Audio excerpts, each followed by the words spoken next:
Aujourd'hui est un triste jour. La chanteuse Myriam Makeba est décédée. Cette chanteuse sud-africaine était née le 4 mars 1932 à Johannesburg. Et moi qui vous parle, je suis né un 5 mars. Je ferme cette parenthèse qui n'aurait peut-être pas dû se placer là. Mais c'est pour dire à quel point je me sens proche de Myriam Makeba. Aussi, c'est sur scène, en même temps que l'idée d'un Molière s'éteignant devant son public, que Myriam Makeba a pris la fuite et s'est évanouie, transportée quelque part entre les eaux moribondes d'un éternel recommencement.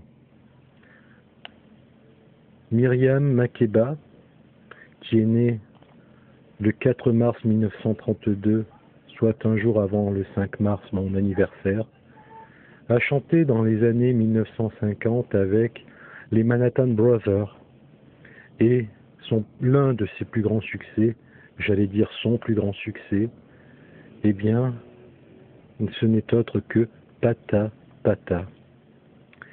Évidemment, tout le monde connaît Pata Pata, mais il y a d'autres titres comme Oxgam, dont le lyrisme est, comment dire, universel.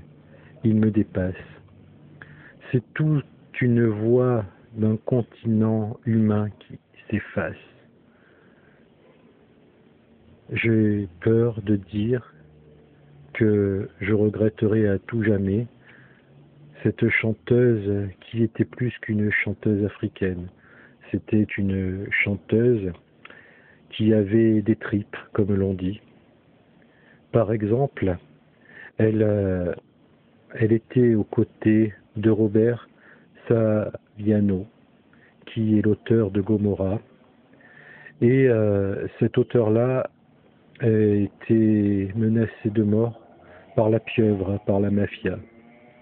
Âgée de 76 ans, Myriam Makeba s'est éteinte, elle qui est née le 4 mars 1932, soit un jour avant le 5 mars, jour de mon anniversaire.